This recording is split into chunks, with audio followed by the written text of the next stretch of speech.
शायर मुनव्वर राणा ने एक बार फिर से विवादित बयान दिया है। उन्होंने बीजेपी की आईटी सेल को टेररिस्ट सेल कहा। यही नहीं, उन्होंने यूपी सरकार पर भी हमला बोला और कहा कि उन्हें योगी राज में डर लगता है। मुनव्वर राणा ने कहा कि 2022 तक पूरा देश हिंदू राष्ट्र घोषित हो जाएगा। उन्होंने एआईएमआईएम अध्यक्ष असदुद्दीन ओवैसी को बीजेपी का एजेंट बताया।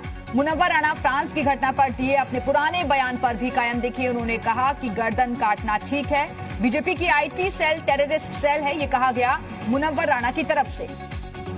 तो अपने बयानों के जरिए चर्चाओं में रहने वाले मुनव्वर राणा ने एक बार फिर से बड़ा हमला किया है। उन्होंने बीजेपी पर निशाना साधा। इंडियन टेररिस्ट सेल जो है, Indian terrorist cell, IT cell, वो सब आईटी सेल। ये किसका आईटी सेल? ये जो हुकूमत हिंदुस्तान का जो आईटी सेल है, मतलब बीजेपी का जो आईटी। यस यस यस, वो तो गालियां देने में बाकायदा मैंने अभी किसी उसमें कहा है कि मतलब बहुत अफसोस की बात है कि एक 20 साल का लड़का फोन करके मुझ 69 साल बूढ़े की मां से रिश्ता जोड़ना चाहता है। नहीं, कोई बड़ी बात नहीं है, यहाँ किसी के साथ कुछ हो सकता है। मैं इस दरवाजे में कभी कुंडी नहीं लगाता था। मैं कहता था कि हम, जैसे आप आए तो हमने कहा, जैसे आपने पूछा कि राणा साहब किस वक्त आए तो ठीक रहेगा, हमने कहा भाई देखिए ये हमारा जो आश्रम है ये, और यहाँ ताला नहीं है, यहाँ अल्लाह ताला है। ये जो हालात हैं इसमें 2022 तक हिंदू राष्ट्र घोषित किया जा सकता है। और इसी खबर पर और ज्यादा बातचीत के लिए सीधे रुख करेंगे अपने सहयोगी का। विशाल इस वक्त हमारे साथ जुड़ गए हैं। विशाल, लगता है जो बिहार में एनडीए को जीत मिली, बीजेपी को जीत मिली, वो रास नहीं आ रही है मुनव्वर राणा को? देखिए, फिर से एक बार बड़ा बयान जो है मशहूर शायर मुनव्वर राणा ने दिया है और ये कहा जा सकता है कि हिंदू राष्ट्र की बात की है और कहा है कि हिंदू राष्ट्र बनने में बहुत ज़्यादा देर नहीं है। ख़ास तौर से ये तब उन्होंने बयान दिया है जब बिहार इलेक्शंस के नतीजे आ चुके हैं और यही वजह है कि इस बात से बिल्कुल भी इत्तेफाक नहीं रखना चाहिए कि शायद जो एनडीए ने जो जीत हासिल की है वो रास नहीं आ रही है मुनव्वर राणा को, और यही वजह है कि इतना बड़ा बयान जो है फिर से सामने आया है। हालांकि जो पूर्व का बयान था उसको लेकर मुनव्वर राणा की मुश्किलें भी बनी थी, लेकिन उसके बावजूद भी एक बड़ा बयान जो है वो मुनव्वर राणा के ने जो फिर से दिया है। हिंदू राष्ट्र को लेकर उन्होंने इस बात को कहा है कि हिंदू राष्ट्र बनने से जो है कोई नहीं पाएगा, और लगभग उन्होंने एक तय सीमा बता दी कि इतने साल में जो है हिंदू राष्ट्र बन जाएगा। तो ये इस तरह के बयान है जो विवाद पैदा करते हैं और ख़ास तौर से जिस तरह से नतीजे आए उसको लेकर विरोधी पार्टियों की तरह के जो उनके सुर थे वो दिखाई पड़ रहे थे। फिलहाल इनके बयान को लेकर अभी प्रतिक्रियाएं में थोड़ी देर में आना शुरू हो जाएंगी, लेकिन ये कहा जा सकता है कि एक बड़े शख्सियत होने के नाते इस तरह का बयान जो है ये कहीं ना कहीं से समाज में जो है विवाद पैदा करने की कोशिश भी करता है। बिल्कुल विशाल, और देखिए साफ तौर पर वो निशाना साध रहे हैं असदुद्दीन ओवैसी की पार्टी पर भी और एक तरीके से मुस्लिमों को चिता भी रहे हैं। देखिए, बिल्कुल निश्चित तौर पर और आईटी सेल को इसके जिम्मेदार बना रहे हैं और बीजेपी आईटी सेल पर सवाल खड़े कर रहे हैं। इसके साथ साथ ओवैसी को लेकर सवाल कर रहे हैं। तो ऐसे में एक चीज तो बिल्कुल साफ है कि शायद जिस तरह से विरोधी पार्टी के प्रवक्ता बोलते हैं या विरोधी खेमे के जो नेता हैं वो बोलते हैं, कुछ उसी तरह के सुर जो है वो मुनव्वर राणा के सुनाई पड़ रहे हैं। और यही वजह है कि अगर एक पॉलिटिकल व्यक्ति की तरह वो बयान देते तो शायद इस बयान को बहुत एक नॉर्मल बयान समझाता, लेकिन एक शायर होने के नाते इस तरह का बयान ये साफ करता है कि शायद एनडीए ने जो जीत हासिल की है वो शायद मुनव्वर राणा को रास नहीं आ रही है और इसी वजह से उन्होंने इस तरह का बयान जो है वो दिया है। जी, क्या असदुद्दीन की पार्टी से या फिर कोई और पॉलिटिकल रिएक्शन अभी तक आपको मिल पाया है विशाल? नहीं, देखिए अभी तक फिलहाल कोई रिएक्शन नहीं निकल पाया है, लेकिन हाँ अभी अगर कुछ देर पहले की बात करें तो समाजवादी पार्टी के एक नेता हैं और उन्होंने जो है किदवई, उन्होंने इस बात को कहा कि मुसलमान ही जिम्मेदार हैं चुनाव हरवाने के लिए उत्तर प्रदेश में। तो ऐसे में ये तमाम ऐसे जो बयान है ये साफ कर रहे हैं कि एक जो बात आती है कि हम लोकतंत्र के महापर्व की बात करते हैं कि इलेक्शन लोकतंत्र का महापर्व है और एक तरफ हम उसको कास्ट में बांट देते हैं कि नहीं मुस्लिम्स ने हरवा दिया या हिंदू ने हरवा दिया। तो ये एक अपने आप में इस तरह के जो बयान होते हैं ये समाज में जो है दो तरह की विचारधाराएं पैदा करते हैं और ये कहना बिल्कुल गलत नहीं होगा कि वोट बहुत मायने रखते हैं हर वर्ग के, लेकिन इस तरह का जो वोटिंग जो एक सिस्टम बनाया गया है कि मुस्लिम की वजह से चुनाव हारे या जो है मुस्लिम जीत जाए, बीजेपी ना आए, या समाजवादी पार्टी के नेता ये कहते हैं कि समाजवादी पार्टी ही मुस्लिमों की असली हितैषी है। तो पॉलिटिकल आदमी अगर इस तरह के बयान लेकिन देता सवाल ये है, होता है तो क्योंकि इससे पहले भी आपको याद होगा कि फ्रांस की घटना को लेकर उन्होंने ऐसे ही विवादित बयान दिया था और उस पर एफआईआर भी दर्ज हुई थी। लेकिन इस तरीके से एक बार फिर से जो निशाना साधा गया है अपनी शायरी के जरिए, ये बहुत कुछ दर्शाता है कि आखिरकार क्या सोच रखते हैं इस तरीके के जो लोग हैं वो।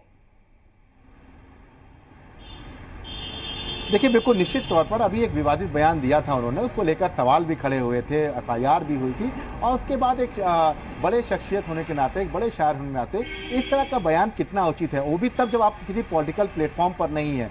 अगर आप एक पॉलिटिकल प्लेटफॉर्म पर हो, वहां पर आपको इस तरह का बयान आए तो एक बात समझ में आ सकती है कि हाँ हो सकता है। बिल्कुल, चलिए लौटूंगी मैं आपके पास, विशाल आप बने रहिएगा। और इस वक्त हमारे साथ बीजेपी प्रवक्ता हीरो वाजपेयी जी जुड़ गए हैं। हीरो जी, आपका रिएक्शन में लेना चाहूंगी।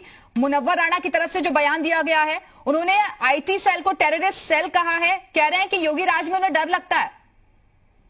देखिए, डरना जरूरी भी है। जो आदमी देशद्रोह की बातें करेगा, जो देश के खिलाफ बात करेगा, उसे कानून से अवश्य डरना चाहिए। कानून बहुत पुराना लिखा गया है, और चाहे बीजेपी की सरकार रही हो, चाहे देश में किसी की सरकारें रही हो, आईपीसी सीआरपीसी में कोई बदलाव नहीं हुआ है। जो भी देशद्रोह की बात करेगा, जो भी देश के खिलाफ काम करेगा, चाहे वो कवि हो, चाहे वो शायर हो, और चाहे वो अधिकारी हो या किसी पार्टी का नेता हो, हमारी पार्टी का भी नेता हो, उसके खिलाफ कानून अपना काम करेगा। डरना जरूरी है। देश के खिलाफ जो भी बागी होगा उसे डरना बहुत जरूरी है। लेकिन जिस तरीके से बिहार में नतीजे आए और उसमें कह रहे हैं कि असदुद्दीन ओवैसी की पार्टी ने बीजेपी का साथ दिया, एजेंट है वो। देखिए, कौन किसका एजेंट है ये तो अब आप ओवैसी से पूछेंगे तो मुनव्वर राणा को बता देंगे कि कांग्रेस के एजेंट है, सपा के एजेंट है। ये आपस में नूरा कुश्ती चला करती है। हमारा इस नूरा कुश्ती से लेना देना नहीं है।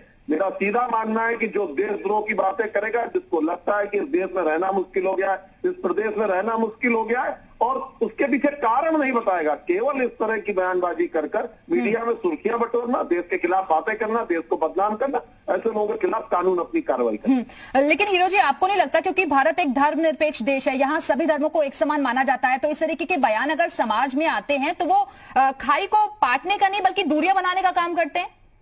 इस तरह के लोग देश के अंदर विभाजन की बातें करते हैं, लोगों को भड़काते हैं, दो समुदायों के बीच में कटुता पैदा करना चाहते हैं। इसीलिए मैंने कहा ना कि कानून अपना काम करेगा। इस तरह के जो बागी हैं, इस तरह के जो विरोधी तत्व है, ये कहाँ मिले हुए हैं, कहाँ से तार जुड़े हुए हैं, ये ओवैसी को एजेंट बताते हैं। ओवैसी से पूछेंगे तो वो इन्हें पाकिस्तान का एजेंट बता देगा।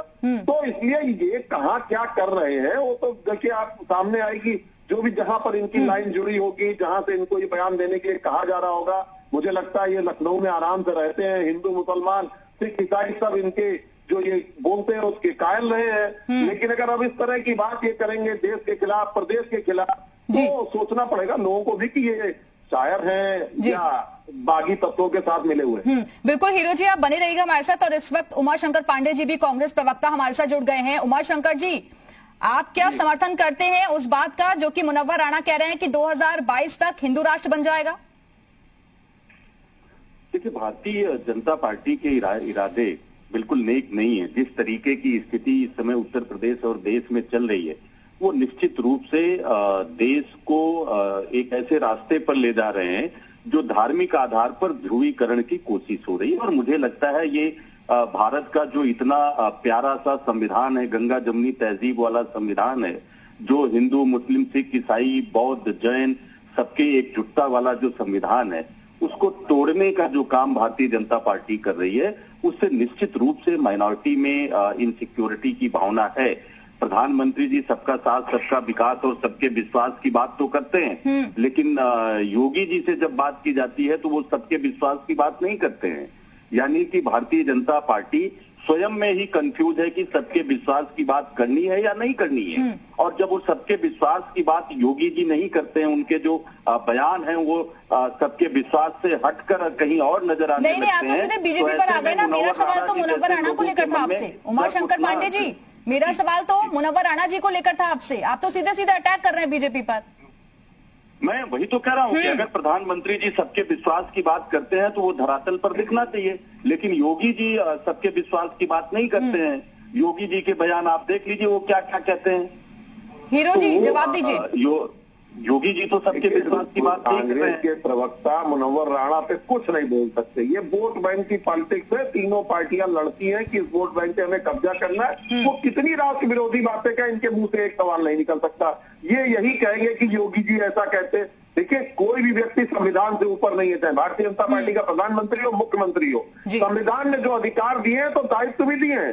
केवल अधिकारों की बात अगर लोग करेंगे अल्पसंख्यक होकर तो ठीक नहीं है। संविधान के दायित्व भी है, उन दायित्वों का निर्माण करना पड़ेगा देश के प्रति आपको, और जो निर्माण नहीं करेगा उस पर कानूनी कार्रवाई होगी, चाहे वो हिंदू हो, मुसलमान हो, सिख हो, ईसाई हो, कांग्रेसी हो, सपाई हो, बसपाई हो, भाजपाई हो।